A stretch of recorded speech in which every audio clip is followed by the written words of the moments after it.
Nous allons tourner dans 2 Timothée, 1er chapitre, versets 1 à 14.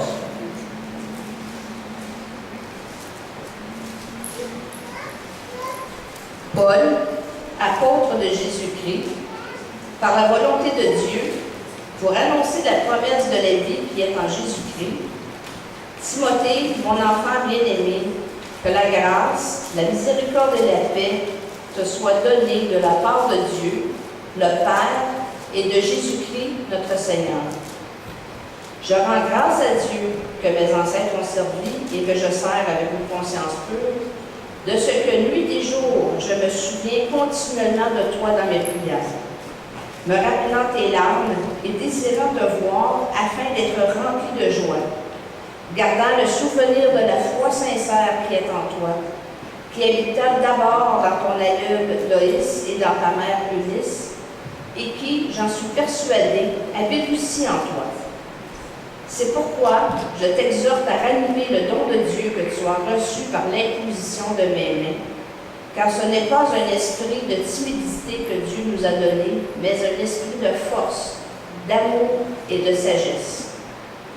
N'aie donc point honte du témoignage à rendre à notre Seigneur, ni de moi, son prisonnier, mais souffre avec moi pour l'Évangile, par la puissance de Dieu, qui nous a sauvés, et nous a adressé une sainte vocation, non à cause de nos œuvres, mais selon son propre dessein, et selon la grâce qui nous a été donnée en Jésus-Christ avant les temps éternels, et qui a été manifestée maintenant par l'apparition de notre Sauveur Jésus-Christ, qui a détruit la mort et a mis en évidence la vie et l'immortalité par l'Évangile.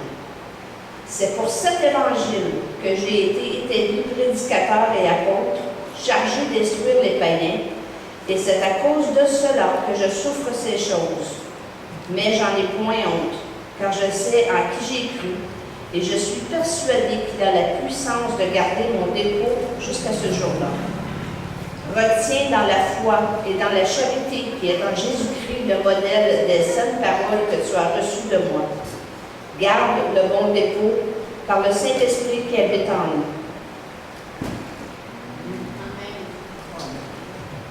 Amen. Prions envers le Père. Je demande de vraiment disposer nos cœurs afin que nous puissions recevoir de ta parole. Ce temps d'instruction, d'enseignement soit aussi important que celui des chants, de nos prières. Nous puissions maintenant écouter ta voix et recevoir ce que tu veux que nous recevions aujourd'hui. Prions dans le nom de Jésus. Amen. Avant de continuer ma série message sur le 1er Thessaloniciens, nous allons toucher quelques sujets thématiques, si vous voulez, jusqu'à un certain point, bien qu'on va ouvrir des passages. Parce qu'il y a une chose qu'un pasteur doit reconnaître au cours de son assemblée, c'est les besoins de son assemblée. Et parfois, il arrive des temps où on parle avec les gens et on prie avec les gens et on s'aperçoit qu'il y a des différents besoins. Et ce matin, c'est un de ces messages où j'ai vraiment senti en priant que c'était quelque chose qui pourrait nous être utile en tant qu'Église. Alors, merci Céline d'avoir lu ce passage. Et commençons en disant tout simplement que nous avons le privilège, vous et moi, de vivre dans un pays libre. C'est-à-dire un pays où vous pouvez adhérer au parti politique de votre choix et même à la religion de votre foi. Mais vous savez, ce n'est pas ainsi partout dans le monde aujourd'hui. Selon une liste de ce que j'ai trouvé via l'Internet, il n'y a pas moins de 22 dictatures dans le monde actuellement. Et certains pays croupissent sous une dictature abominable, comme en Syrie par exemple, où des milliers de gens meurent chaque année. On nous dit qu'une bonne partie de l'Afrique est dirigée par des régimes dictatoriaux. Chaque semaine en Chine, les chrétiens qui désirent étudier la Bible sont obligés de le faire en secret, comme nous avons vu il y a quelques semaines. Ils se savent surveillés. Mais parce qu'ils sont tout à fait déterminés, et parce qu'ils sont courageux, et parce qu'ils témoignent de leur foi avec hardiesse, et nous l'avons vu il y a quelques semaines, chaque semaine, sinon chaque jour, il y a des centaines de personnes qui se convertissent à Jésus-Christ. Timothée, à qui cette lettre est adressée, était un évangéliste et un jeune pasteur. Il semble que le ministère pour lui, là, voire même la vie chrétienne, était devenu fort difficile à certains moments. Et lorsque Paul a écrit à Timothée, lui-même était déjà en prison et il savait très bien qu'il allait aller auprès du Seigneur, peut-être dans les heures à venir. Donc, dans les derniers jours de sa vie, il écrit à Timothée, et ça pour une raison très importante, et même, je dirais, urgente. En fait, on pourrait dire, les paroles de cette épître se résument par deux mots. À Timothée, soyez courageux. Et bien que nous vivions, chers amis, à une autre époque, tout à fait nécessaire de reconnaître que nous avons besoin du courage, que ce n'est pas plus facile de vivre en chrétien authentique en 2018. Il faut effectivement avoir du courage. Mais voyez un courage qui vient de Dieu. On se rappelle que Jésus lui-même nous a avertis d'avance en disant ceci: je vous ai dit ces choses, afin que vous ayez la paix en moi. Vous aurez des tribulations dans le monde, mais prenez courage, et vaincu le monde. Et Paul va écrire: ceux qui veulent vivre pieusement seront persécutés. Quelqu'un a écrit: celui qui possède, ce qu'il possède perd, ce qu'il possède perd beaucoup. Celui qui perd un ami a perdu encore plus. Mais celui qui a perdu son courage a tout perdu.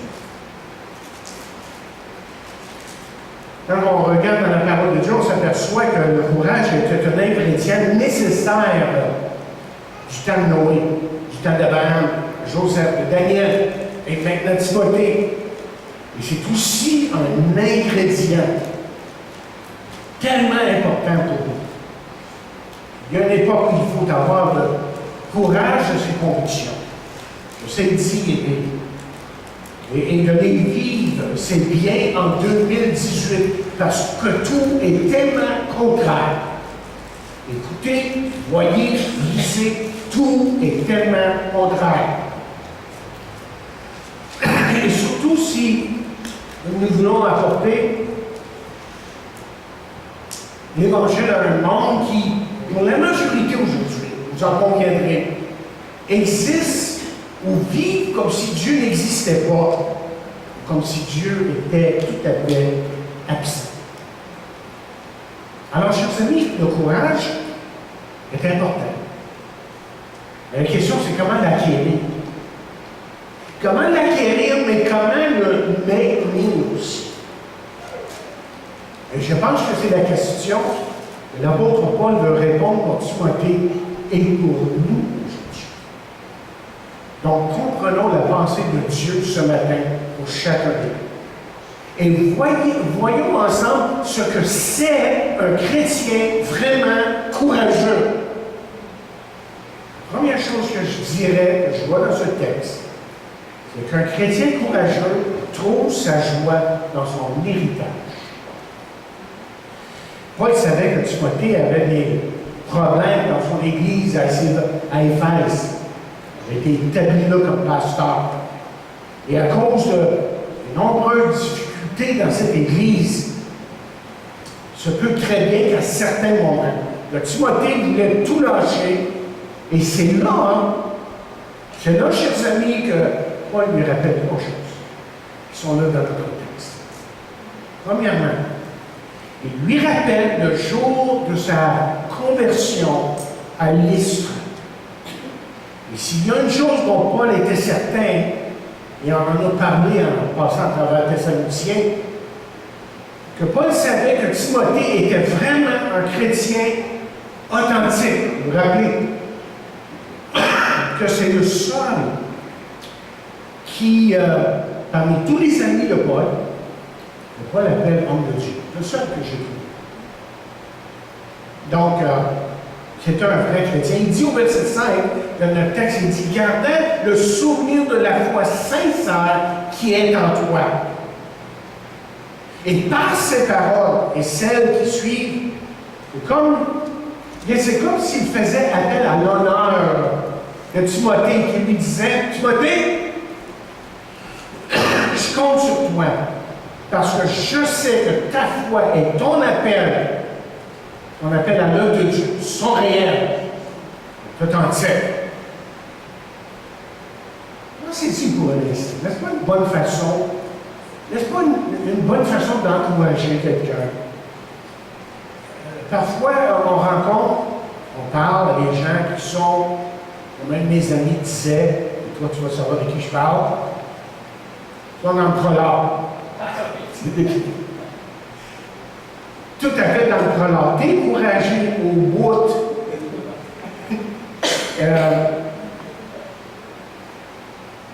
Et le simple encouragement qu'on leur a donné, c'est de leur rappeler, chers amis, ce que Dieu a fait dans leur vie et que ce Dieu-là demeure fidèle. Le psalmiste dit, je sais écouter bien les belles paroles que j'ai trouvées cette semaine. Il n'abandonne pas ses fidèles. Ils sont toujours sous sa garde. Wow! Quand j'ai lu ça, je dis, bingo! Psaume 37, verset 28. Et deuxièmement, il lui parle de sa parenté. Timothée avait hérité la foi de sa grand-mère Lois et sa mère Eunice. Et à travers sa jeunesse, bien, il semble qu'elle savait diriger Timothée dans les voies de Dieu. Elle aussi avait vu et reconnu ce que Dieu avait fait dans sa vie. Et elle aussi, chers amis, priait pour qu'il continue à être un fidèle serviteur de Dieu. Vous savez, c'est un privilège d'être élevé dans une famille chrétienne. Je dirais même que c'est un don de Dieu, mais ce n'est pas tout le monde qui a eu ce privilège-là, d'être élevé dans une famille chrétienne. Mais sûrement et assurément que vous vous rappelez de ces personnes qui vous ont influencé un jour à réfléchir justement sur les choses de la vie et de l'éternité, ce qui fait en sorte qu'aujourd'hui et un jour, vous avez fait confiance à Jésus-Christ et vous continuez à lui faire confiance. Vous vous rappelez, c'est Philippe qui a rencontré Jésus, qui est devenu disciple de Jésus, et lui est allé chercher son ami Nathanaël, et il lui a dit quoi? Viens et vois. Viens et vois. Et celui-ci est devenu aussi disciple de Jésus-Christ. Et troisièmement, Paul lui partage dans sa lettre ce que Dieu avait donné. Ce jeune homme avait appris à aimer Dieu et à le servir. Et Dieu lui avait donné, selon ce que Paul nous dit, nous informe concernant Timothée, le don d'évangéliste. Et parce qu'il était un peu découragé, il semble avoir négligé. il y avait dans sa vie, j'imagine, c'est ça que Paul a remarqué, là, il y avait comme un recul à cause d'un certain découragement, difficulté. Tellement facile, hein? Tellement facile, que quelqu'un me l'a dit, même cette semaine, de penser que parce qu'on vit des choses extrêmement difficiles, de penser que Dieu nous a oubliés, quand en réalité, chers amis, quand en réalité, tout ce que Dieu est en train de faire, c'est de nous éprouver pour un temps, pour nous rendre plus forts et plus résistants aux tempêtes de la vie. Je pense qu'il va falloir fermer ça. Moi, ça me fait tout ça. Excuse. Faut qu'en fin de compte, il y a une autre raison, qu'on apprend à détendre les vies, simplement. C'est ça que les épreuves font, n'est-ce pas? Et c'est pour ça que dans la parole de Dieu, on peut lire ceci, et là, je vous tire de la parole vivante parce qu'on connaît trop bien la Louis II. Mais dans la parole vivante, il dit ceci, et si je continue à vivre, ce n'est plus mon ancien moi qui continue à vivre, c'est le Christ vivant qui agit et reproduit sa vie en moi. Le reste de mon existence sur terre est une vie vécue dans la foi au Fils de Dieu qui m'a aimé jusqu'à mourir pour moi à ma place. L'adresse de l'amour. Mais laissez-moi vous parler maintenant du deuxième point principal que je vais amener sur la tête. C'est qu'un chrétien courageux, si on est pour le décrire, lui a un espoir à partager. Voyez ce que Paul dit au verset 12 de notre texte à nouveau. Il dit, c'est à cause de cela que je souffre ces choses, mais j'en ai point honte, car je sais en qui j'ai cru, et je suis persuadé qu'il a la puissance de garder mon dépôt jusqu'à ce jour-là. Il y a trois mots importants ici. D'abord le mot honte, le mot saisi, ou sait, et dépôt. Sont très importants à comprendre. Il faut se rappeler que Paul utilise le mot honte en écrivant, par exemple, au Romain. Et là, il va dire que je n'ai point honte de l'Évangile. C'est une puissance. Le mot puissance, dynamo, veut dire dynamique de Dieu pour le salut de quiconque croit. Du Juif, premièrement. Comment dit, Paul voulait que Timothée sache qu'il n'avait pas à avoir honte de l'Évangile, mais que ce message qui littéralement, évidemment, sortait de sa bouche, était la puissance même de Dieu pour le salut de quiconque. Et il le confirme. Paul continue à écrire dans ce sens-là, autrement dit, plus loin là, dans 1 Corinthiens 1, 18, lorsqu'il dit, oui, le message de la croix est une folie pour ceux qui perdent leur vie loin de Dieu, et pour ceux qui Dieu sauve. C'est-à-dire, nous, elle est la puissance de Dieu. Elle est le dynamo de Dieu, l'énergie de Dieu qui nous donne à vivre pour Dieu. Le mot c'est, on sait et dépôt. Le mot c'est, ici, littéralement dans notre texte, je veux dire pleine connaissance. Et sur le chemin de Damas, vous connaissez l'histoire, Paul a rencontré Jésus. Et c'est là qu'il a compris que Jésus n'était pas son ennemi, mais son sauveur. Il a compris que ce Jésus mort sur la croix était mort pour ses péchés, qu'il est ressuscité le troisième jour. Mais en fin de compte, ce qu'il faut bien comprendre, c'est que pour lui, ce n'était pas juste une accumulation d'informations ou une connaissance purement intellectuelle, mais vraiment quelque chose qui a changé sa vie. C'était une expérience personnelle. Et c'est pour ça qu'il pouvait dire plus loin, j'ai été saisi par Jésus. Quelqu'un a écrit à propos de le mot saisi ou saisi. Il dit, il signifie prendre possession de. Christ avait choisi Paul dans le but ultime de le conformer à l'image glorieuse de Christ. Et c'est précisément l'objectif que l'apôtre poursuivait. Et pour nous, voyez, comme l'apôtre Paul, la parole de Dieu nous exhorte, nous dit, selon Romains 8, 29, ceci. Car ceux qu'il a connus d'avance, il les a aussi prédestinés, déterminés, serait le bon mot aussi, à être semblable à l'image de son Fils, afin que son Fils fût le premier-né d'entre les frères. Je lis ici dans la parole vivante, peut-être juste pour nous donner une vue différente des paroles. Il dit en effet ceux que Dieu a enveloppés d'avance dans son plan d'amour. Il les a aussi destinés, depuis le commencement, à apporter son image. Il a décidé de faire d'eux ses enfants au même titre que son propre Fils et de les façonner pour qu'ils lui ressemblent, afin qu'il soit l'aîné de nombreuses familles de frères.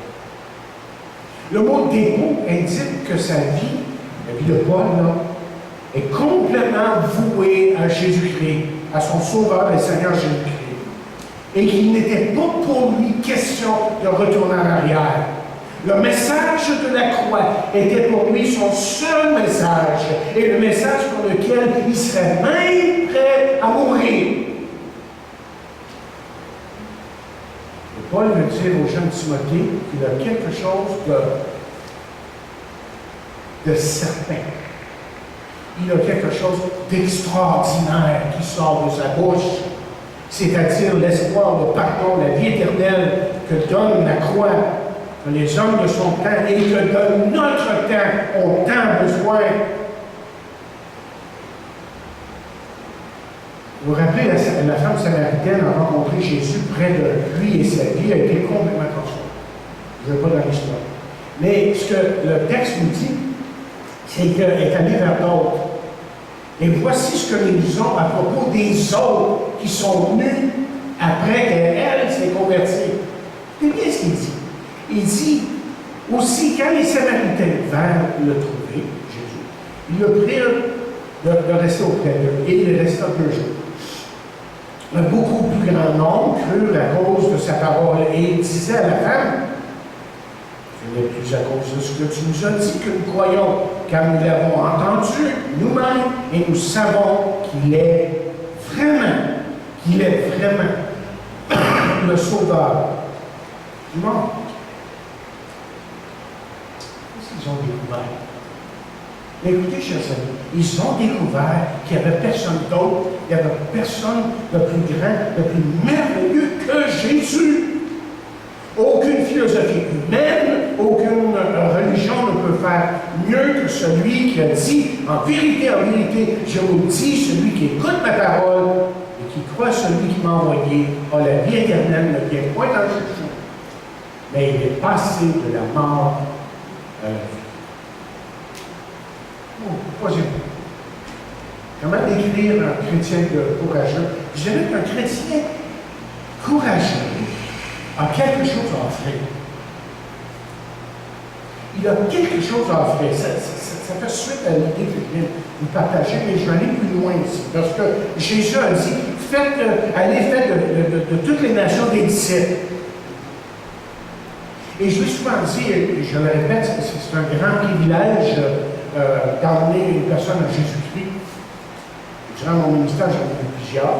Quelle joie de voir quelqu'un qui ne connaissait absolument rien sur l'Évangile, tu lui partages l'Évangile, il accepte l'Évangile, puis tu dis, tout ce que j'ai été, moi, c'est un porte-parole. Et cette personne-là, par le Saint-Esprit de Dieu, qui a agi en lui, qui a écouté la parole, a été complètement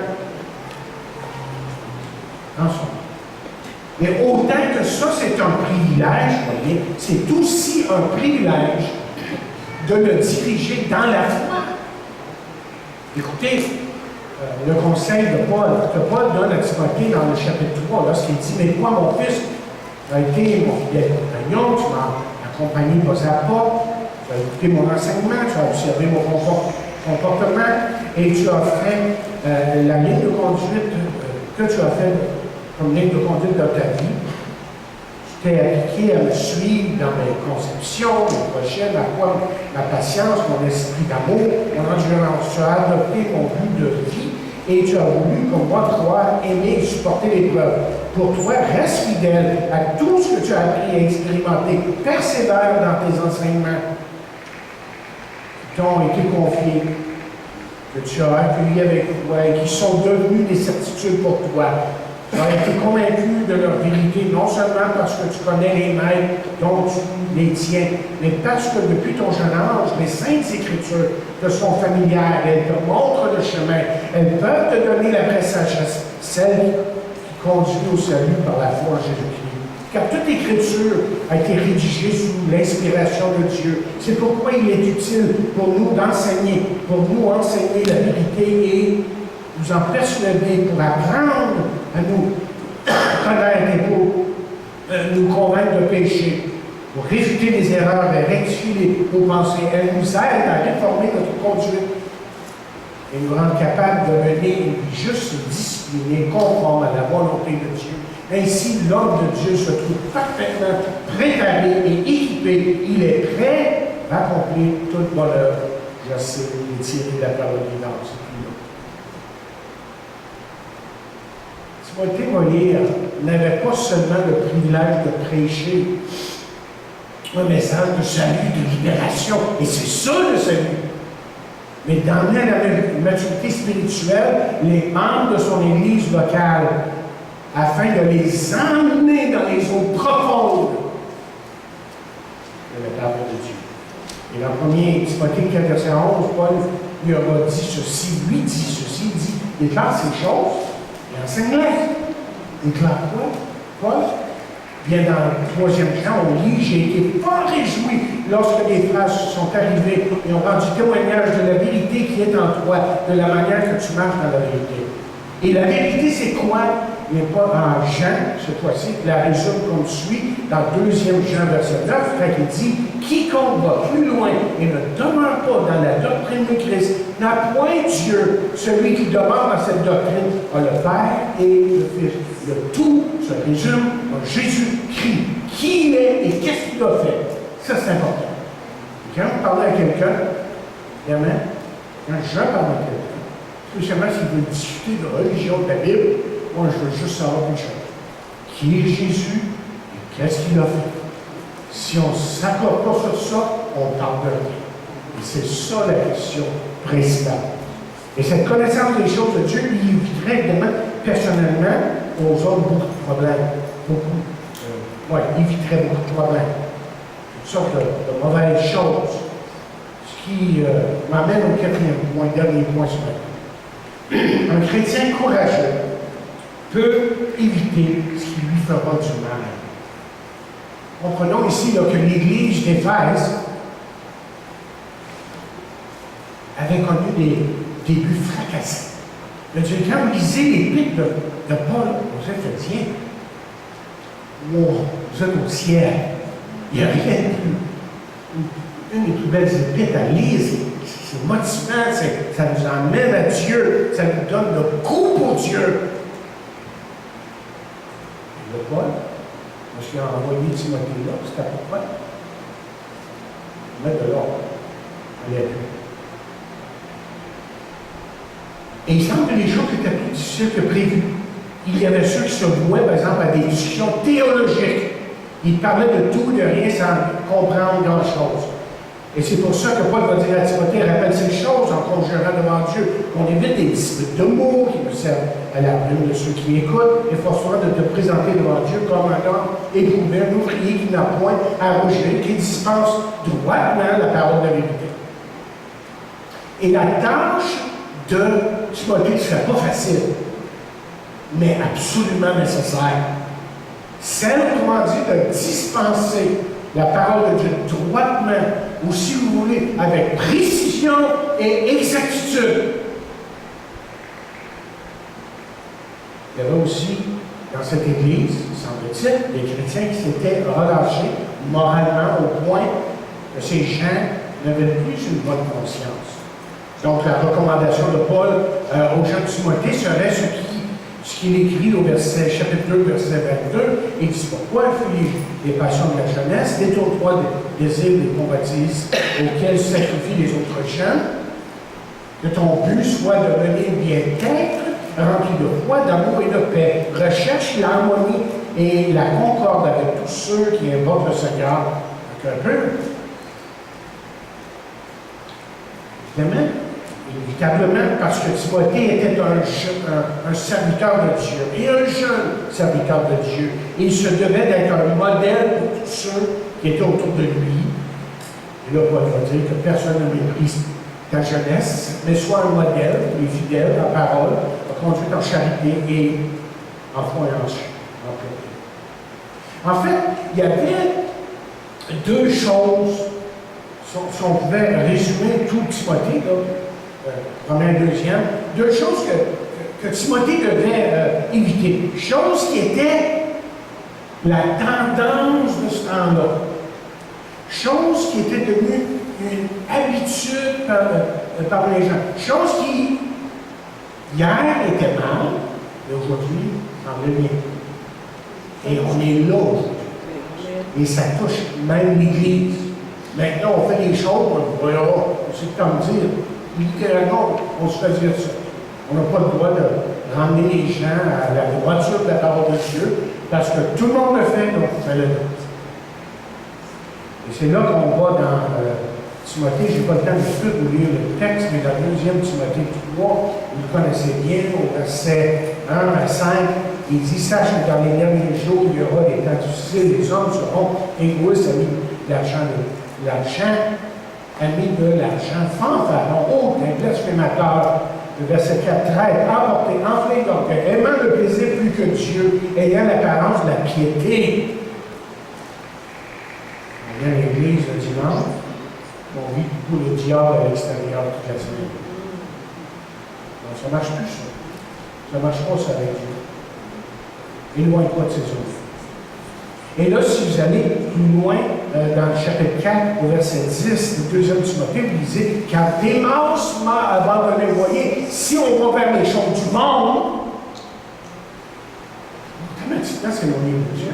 Ça nous met mal à l'aise d'être dans une église. Là. Souvent, on n'a même pas besoin de rien dire aux gens qui se sentent mal à l'aise. Pourquoi? Parce qu'ici, et dans beaucoup d'autres places, on enseigne la parole de Dieu. Et on va toujours enseigner la parole de Dieu. Et s'il faut me mettre en prison parce que je prêche la parole de Dieu, j'irai en prison. Je ne vais pas le premier. Je ne peux pas le raconter. Vous voyez, l'un ne va pas sans l'autre. Le monde se laissait aller à n'importe quoi. Les conséquences, évidemment, dans la vie de certains, on ne connaît pas Démas, on ne connaît pas grand-chose sur lui, est-ce qu'il était vraiment un chrétien ou tout simplement un chrétien éloigné, qui a subi probablement des conséquences assez désastreuses dans sa vie. Le plus grand danger, j'ai écrit ici, pour l'Église aujourd'hui, c'est qu'elle devienne comme le monde. Et qu'est-ce que les choses du monde? Vous connaissez les textes, c'est dans 1er Jean, 2e chapitre, versets 15 et 16, et je vais juste vous le lire dans le français courant. Il dit, n'aimez pas le monde, ni rien de ce qui appartient au monde. Si quelqu'un aime le monde, s'il lui est plus possible, s'il ne lui est plus possible d'aimer le Père, en effet, voici ce qui appartient au monde. La volonté de satisfaire ses propres désirs ou de posséder ce que l'on voit, ainsi que l'orgueil fondé sur les biens terrestres, eh bien, tout cela vient non pas du Père, mais du monde. Le monde est en train de passer, ainsi que tout ce qu'on y trouve à désirer. Et celui qui fait la volonté de Dieu vit pour toujours. Et Satan, vous savez, a séduit Ève dans le jardin, et sa tactique n'a jamais changé, et toujours encore la même chose. Donc, vous voyez, le chrétien, s'il est vraiment authentique, il y a des choses à accomplir. Mais laissez-moi être plus précis. Cette assemblée a des choses à accomplir ici, à Saint-Jean-sur-le-Château. Hier, pas mon neveu, Stéphane, Geneviève, qui est ma nièce, vont à l'église de l'Écosse. Petite ville de 15 000 personnes. Mais l'église qu'il y a dans votre ville, une centaine. Elles ne sont pas toutes chrétiennes. Combien de pourcentage? Alors 80%. Saint-Jean, vous savez combien d'églises chrétiennes? 5, 6. Et la plupart sont 7. Puis si on a un job à faire, on a vraiment un travail à faire. Et notre tâche, c'est d'aller vers ceux, chers amis, comprenons-le, il faut bien le comprendre, c'est d'aller vers ceux qui se meurent et qui sont sans Dieu. On a beaucoup à accomplir. Moi, j'aimerais, je ne vais pas aller dans les détails demain aujourd'hui. On a plus de cellules. Et pour avoir des cellules, pour avoir des gens responsables. On va mettre n'importe qui à diriger une cellule. J'aimerais continuer plus dans la radio. J'ai déjà commencé à acheter des choses, équiper un peu, qu'on ait une émission qui soit de l'Église. Café chrétien. Il y a eu un café chrétien ici, c'est mort. Et il y a toutes sortes de possibilités.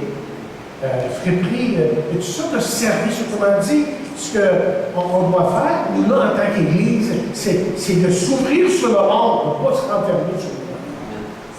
C'est pas l'Église de Jésus. Bon, je termine ici. Paul est à l'automne de sa vie et il sait très bien qu'il va partir de la vie. Et il se demande peut-être si Timothée survivrait aux assauts de l'ennemi. Timothée se découragerait pas à un moment donné. Et à travers Timothée, il se demande si nous, on ne se découragera pas un jour. Tout en ayant ces inquiétudes, parce que c'est tellement humain. Même un serviteur de Dieu comme Paul avait des inquiétudes, il pleurait pour les églises, il voyait ce qui se passait, il combattait dans la prière, mais il pleurait.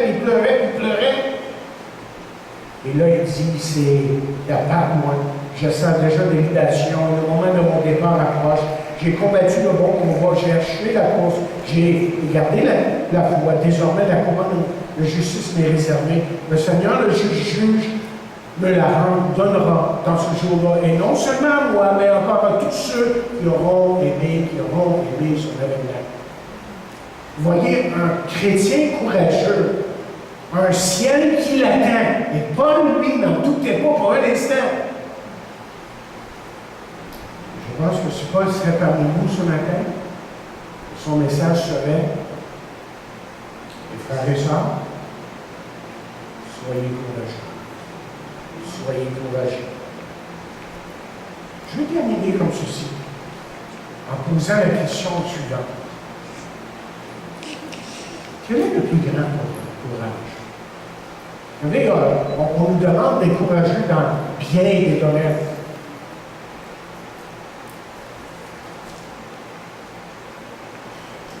Mais où est ce courage qui compte vraiment? Mais la réponse, je pense, c'est d'avoir le courage de craindre Dieu. Amen. D'avoir la crainte de Dieu. De marcher dans la crainte de Dieu. Et ça, chers amis, aujourd'hui, soyez honnêtes avec vous-même, c'est pas si facile que ça. Amen. On nous raconte que Jean Chrysostome, né à Antioche en 344 ou 149, est mort en 407 près de Camoma, a été archevêque de Constantinople et l'un des pères de l'Église grecque. On raconte que son influence est à l'origine de son nom Chrysostome, qui veut dire voix d'or. À un certain moment, il fut arrêté par l'empereur romain. Et celui-ci a cherché par tous les moyens à le faire renoncer à sa foi sans succès. L'empereur a convié ses conseillers afin de trouver un moyen pour savoir quoi faire avec son célèbre prisonnier. Devrais-je le mettre dans un donjon? Demanda l'empereur. Non, dit un de ses conseillers, car il se réjouira d'être seul. Voudra profiter de prier et de se plaindre dans la grâce et la miséricorde de Dieu. Alors il faut les éviter, dit l'empereur. Ah, non, mon Seigneur, fut la réponse. Ah, il sera heureux de prier, car il dit que lorsqu'il mourra, aussitôt qu'il mourra, il sera avec le Seigneur. Alors, qu'est-ce que je dois faire? Mais qu'est-ce que je peux faire, dire l'empereur? Alors, un de ses conseillers s'approcha de lui et lui dit, il y a une seule façon, il y a une seule chose qui le fera souffrir, lui dit le conseiller. Faites en sorte qu'il pêche, qu'il puisse commettre une abomination. La seule chose qui fait peur à Chrysostome, Chrysostome. la seule chose qui lui fait peur, qui fait peur à cet homme, c'est le péché. Et c'est ça la crainte. C'est de déplaire à Dieu. Soyez courageux, parce que l'ennemi rôde autour de nous emmener dans le péché, nous éloigner de lui. Il faut qu'on tombe dans le péché, même en tant qu'Église, dans les murmures, les critiques et tout ce qui arrive parfois dans l'Église. Il s'agit ici de prier, de chercher la face de Dieu et de vraiment nous aimer. Dieu veut que nous aimer. Plein de son amour. Seigneur. Que Dieu bénisse abondamment.